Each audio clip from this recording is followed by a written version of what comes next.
Everybody heard a joke about a priest, a rabbi, and a minister walking into a bar. But have you heard the one about a high priest, a bush doctor, and a minister of propaganda meeting up at a coffee shop to talk to a high scientist?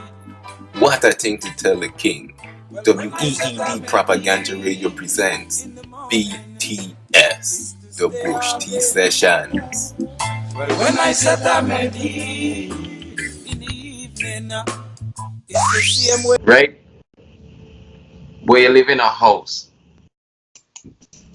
and you pay rent and lights, and you got children and you got buy food.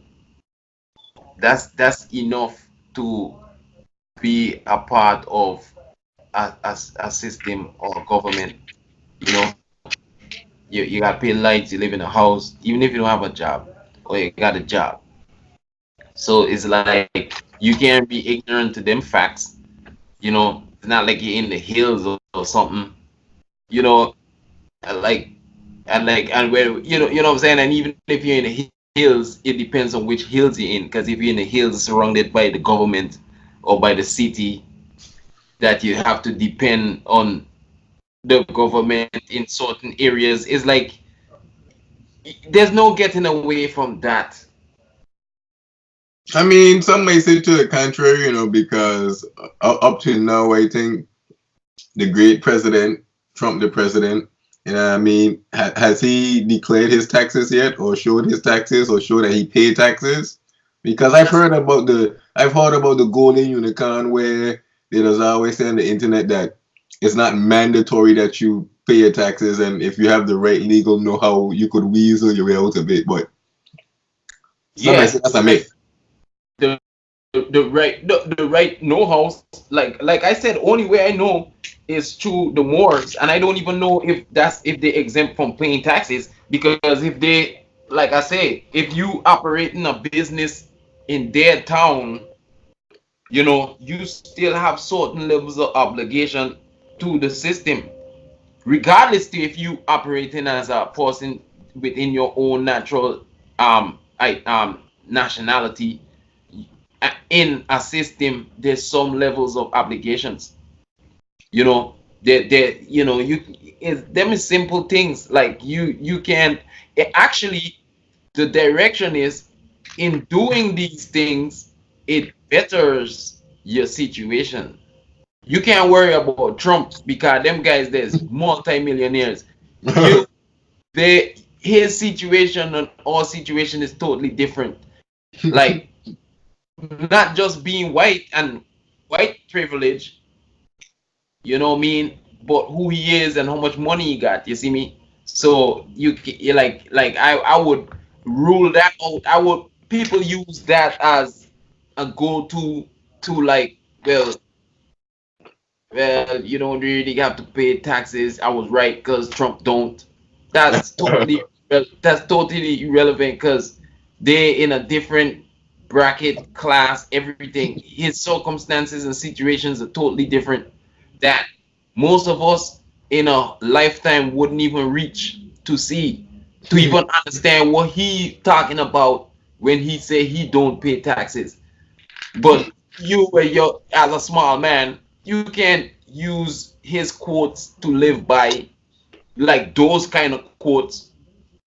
You know what I mean? Like, so like I don't necessarily agree, because why think it paying taxes and all them kind of stuff do is like putting yourself into perspective, you know what I mean? And it's not even about paying taxes, it's just really like putting your business self in perspective. If you're like a self-employed entrepreneur, or you're working for a company, you're really trying to get yourself, hey,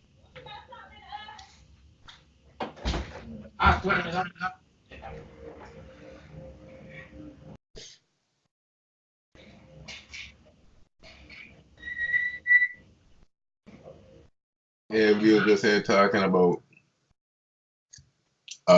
what was the topic we was talking about? Babylon and taxes, how to pay them, how to avoid them. So Lord Franchise Drake sitting down with the great Juma Adonai. 'Cause we know how it is get wrong this time of season. April. A lot of people thinking Easter, but a lot of people with that WWE mentality, $1 Million Man and IRS. Ted DiBiase still alive, or when Asha is still alive, like the condo. But definitely the man comes showing up with the grubs. But I mean, okay, excluding the grade 45 Lord Trump aside, right? Let me bring it down to like how you say the average man, right? We know about the church thing, right? And how the church, a lot of the church is tax exempt, like they don't have to pay taxes, right? So now, how does that apply to the Rastaman and the Rastaman religion and the Rastaman culture and the Rastaman ideology? Like, can one classify himself as a priest or a high prophet and, like, you know what I mean, walk the system? Yeah, man. See as a prophet? For profit? Say it again. Using Selassie as a prophet for profit. No.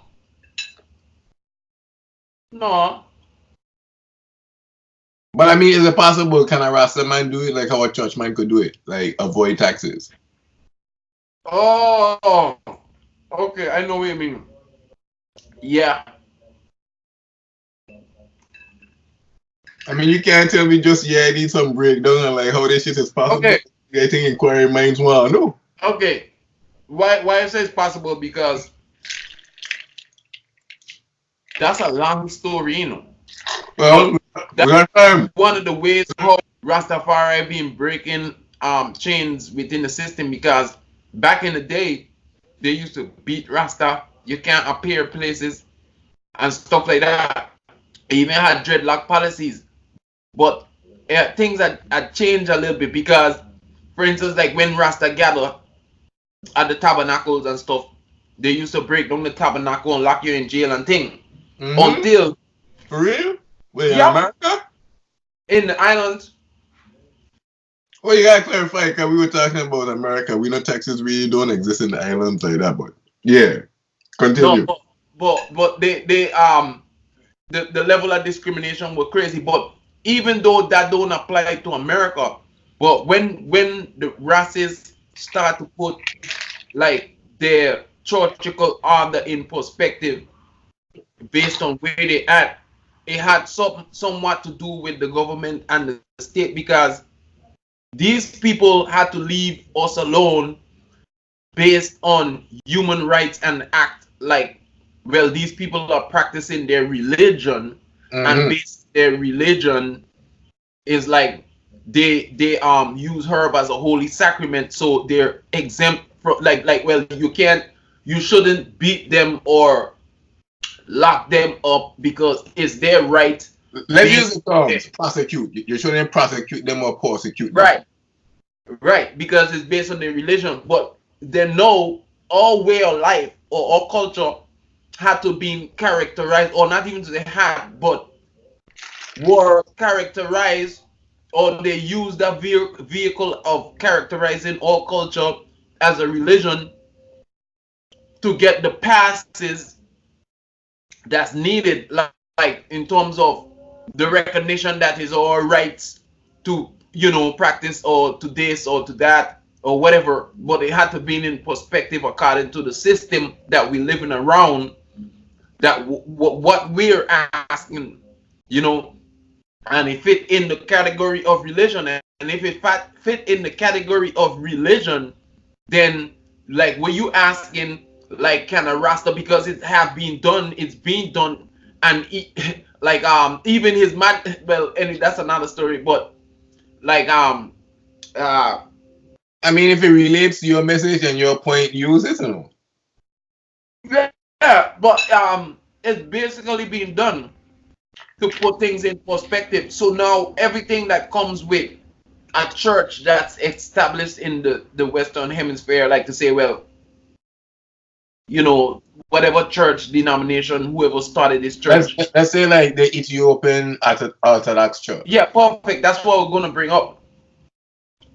And that was brought to the West by His Imperial Majesty for our use. So I mean, yeah, all the criterias and the setups of what runs a church, a non-profit, or a business in the government, we are right in the lines of all that. Okay. Well, here's my thing, and I could be wrong here, but I'd always equate Rastafari because some people will say culture, some people will say religion, but the reason I would equate it to a religion is like you have Christianity and you have Rastafarianism, right? And just like how Christianity got like its different denominations like Methodist, Baptist, Catholic, I see the same thing in Rastafari where there was like Bobo Shanti, Dread, Nyabingi. Like, is it really like that or am I like way off? No, well, this is the thing. It wasn't meant to pattern off of Christianity, because being Rastafari is actually coming away from Christianity and European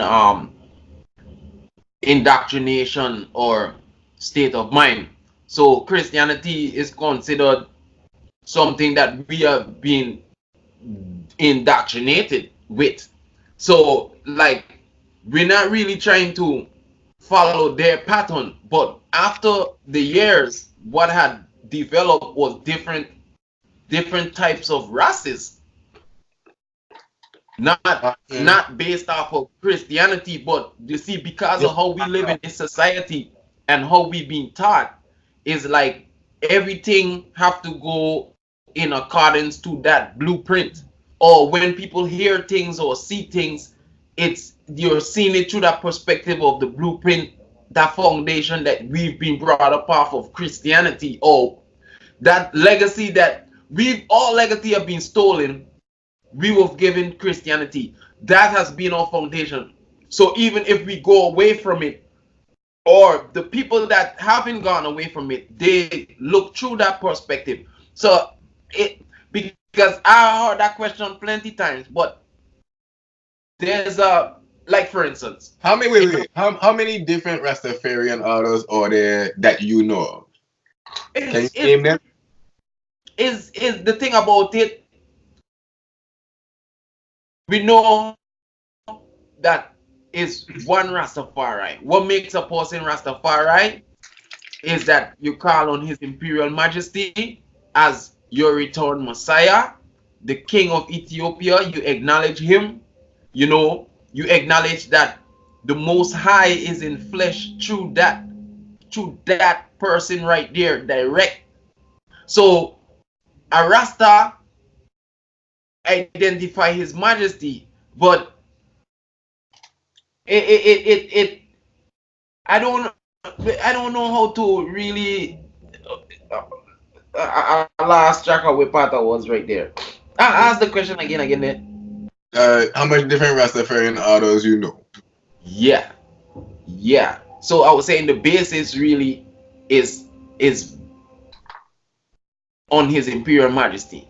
Other than that, there are like several different houses, like I mean, sharing the same view of His Majesty, but different ways of how they give praises. Like the and that's really the difference. I don't know about Christianity, but within Rastafari, like for saying Nyabingi. Mm-hmm. Nyabingi is known to be the original mindset of the first Rastafarians.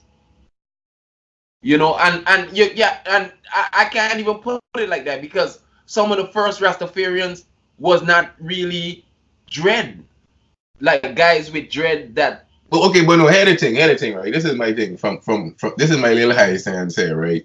And I guess me in danger to talk about this here a lot, right? Etymology. When I hear Nyabingi, right, I think in root word, base word, or derivation from Nazarene or Nazareth, right?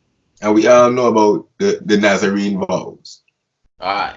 Which is basically, if you go through the Nazarene vows and the way a Rastaman or Nyabingi live his life, you know what I mean? It's basically hand in hand the same thing. Yeah. Don't eat certain things, don't consume something, don't be around the dead, don't Yeah. The different orders. People Yeah. could people could YouTube all of those rules and regulations if they want to, but would you say that that's more or less the same thing that Naya Bingy going off of like the Nazarene traditions or the Nazarene rituals? Yeah, a lot of it, yeah. Yeah. A So lot of that would be the age. That's why I guess most would say that's original because it's more kin to because like the vows of the Nazarene predates, you know what I mean, the Christ himself, allegedly. You know what I'm saying? right. You know, and then you got the Bobo Shanti, and you got the 12 tribes of Israel, and then you do have the Rastas, them that do primarily go to the Ethiopian Orthodox churches, but they're Rastas, but they just that's the way of how they conduct themselves. And it got You say Bobo Shanti. What do you know about the Bobo Shanti? Like what separates the Bobo Shanti? Like the main thing that separates the Bobo Shanti is the acknowledgement of King Emmanuel VII, you know, Adonai, God, you know, Christ manifest. Like the Bobo Shanti see Emmanuel Edwards as an attribute of the Trinity, like the priest. I think the great guy that said Christ in his kingly character. Yeah, well, his Imperial Majesty is a Christ in his kingly character, but the Bobo Shanti see his Imperial Majesty, Marcus Garvey, and Prince Emmanuel Edwards as a trinity. Okay. A trinity as in God the Father, which is his Imperial Majesty, God the Father, God the Prophet, meaning Marcus Garvey, and God the Priest, meaning Emmanuel. Like three persons that came on a mission. You know, the Bobo Shanti is the only ones that revere those three persons in that accord. You know, so and the Bobo Shanti going more because Nyabingi is supposed to be the priesthood, but from my observation, Bobo Shanti is the direct example of the priesthood of Rastafari. You know, the priests that wear the turban and the robe, like when you go way in Ethiopia in the hills in Axiom, and the priest up there with the robes and the turban. So one would be the priest and the other would be the bishop. Right. So such type of characters. But all that is that kind of structure to the order of the way that man could set up their tabernacle and, you know what I mean, evade these taxes. But it's so funny that you should bring up Marcus Garvey. That one of the things the alphabet boys had on him, like tax evasion, or they were trying to get him caught up with taxes to like bring him down. Oh, Marcus? Yes, sir. Oh yeah, them man bamboozled Marcus Garvey, you know. The feds, the CIA, they had undercover people. We don't really refer to them man by name, like names not to. We just call them the alphabet boys. Yeah. Well, they brought Marcus Garvey down. Like they created problems in Marcus Garvey situation. But Marcus was one of our powerful pioneers, one of the best out there. Really. I mean, I just tell Danger all the time, you know, and not only him, it'll be like great idea, perfect ideas, wrong location. Yeah. That whole Starship line. If you had found that in Africa, built that up in Africa, like it reverse it instead of like shipping African Americans from New York to Africa, it should have been like set up in Africa where it comes to pick up. You know what I mean? I feel it would have been more successful that way. Yeah. I never thought about that, but that's really dog, my lord. Any seed that you plant on this American soil, right, destined to turn into a weed, my lord. As long as it's a positive seed. Hey, Shoot, you got play your cards right. You got play Yeah, your cards. and the first card to play is to get the hell out of Dodge. And true thing, you know, which you know, you can't just get out. You got to live, you got to prepare, you got to equip. It's like a lot of things that got to go on where you at for a lengthy period of time before you could even say, boy, I'm out of here. You know, and that's where part now that witty mind comes in, you know, because they know how are you gonna live right here to ensure that you get to where you need to go in a feasible time.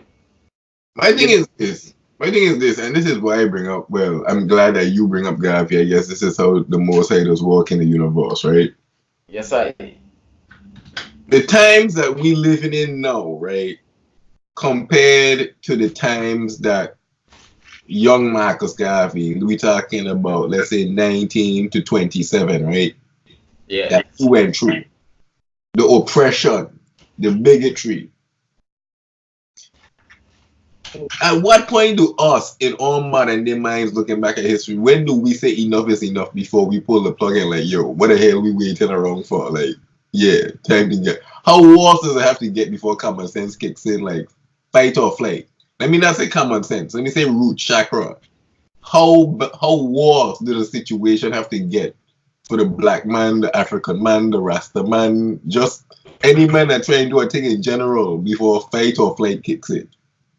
How much more? How broad is our backs? That like how much more licks can a man take before you say, "Let me get the fuck out of here"? You see, no. Hey, but you know what? It's not as simple as that. Cause then all of you would have gone already.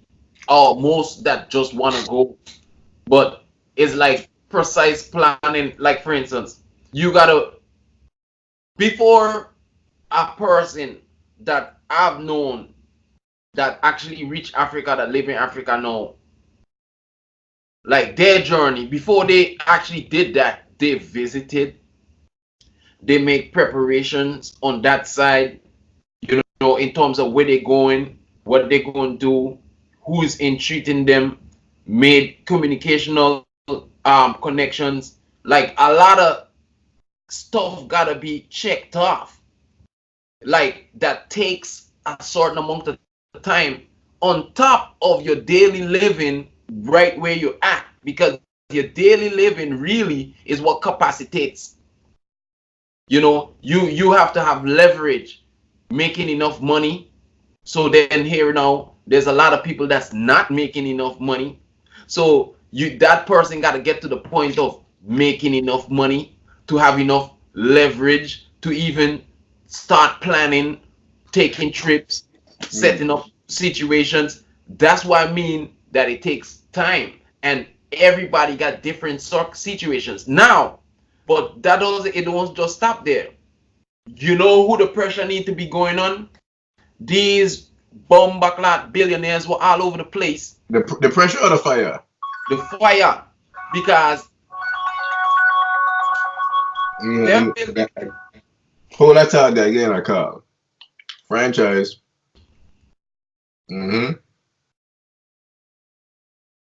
All right. Well, I gotta go on a little mission, but promote anything that you gotta promote. Cause I know you're a man in musical walks. Alright. It's a man that has touched many stages. So promote anything you gotta promote while I take a step out and be right back. Yeah, man, I got you, man. I say you go, you know. But the whole deal is it takes time, you know. Everything takes time. So that's why it's like a man gotta make up his mind on what direction he going in and start working as diligently as possible. You can't even say as fast as you can, but as diligent as possible, so you can like get certain things done, so you can reach to that level where you actually could leave the next day, you know. Yeah, man, but the promotion is all about Rasta World, you know. RastaWorld.com, RastaWorld products.com. You see me? Yeah, there's a link up. We're up on the Instagram and the Facebook, as well as the YouTube. You don't know how it go. You want all your all natural products? Link up. Rasta products, link up. That's all the thing go. But you know, we just a reason right now.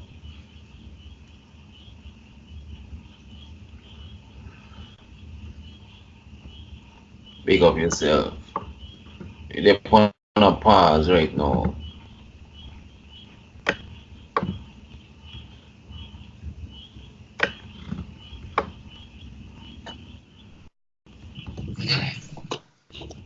Yeah, man, just had to get some comforters. Yeah. But what was the point you was on? Yeah, but my point was everything takes time, you know. Um, you know, like when I mean that's why it still is like a man gotta make up his mind on which direction he going and start to work as diligent as possible to break down the process of time that it takes to get him or herself to that point where the next week or the next day you could actually be in Africa, you know, living and situated and stuff like that, you know. Um, it is a process, you know. You gotta begin that repatriation process, you know. That's why they say first you gotta repatriate yourself mentally, because that repatriation mentally is really that direction and preparing yourself mentally for Africa. Prepare not just for Africa, but what you gotta do to get there, what you're gonna do when you get there, you know what I mean, what it takes to get there, and all of that is the repatriation of the mind. Because then when that mind gets to that state, it immediately quickens the flesh to the point of it doing what it needs to be to do to get you to that point of getting to Africa, you know. My thing is this, right? And you say you got a homeboy or a brethren that migrated there, right? Mm-hmm. My question is this, and this might be a sense or nonsense question. There are certain things, you know, like the standard of living, you know, it is like if you got a little hut someplace far out there, then you cool. But if you in the city, you know, like in Nigeria, the taxes trickle down to the person that's using the facilities, the places, or the whatever, you know what I mean, and it goes down to even food purchasing. But my thing is like what I don't think we should worry about the system in the sense of how things, not to say, and I don't get me wrong, but like we shouldn't worry about the system in how things is done in way like, well, you gotta pay taxes, or the way how stuff is set up, right? Because that's cool, because that's the way how the future is. But my focus is on what should be eradicated is evil, or you know, injustice, corruption, certain states of mind that causes people to do certain things that you know, break up the human family. You understand? Because thriving or material things is not a problem, and material things is not a problem unless you lose yourself, the essence of your soul.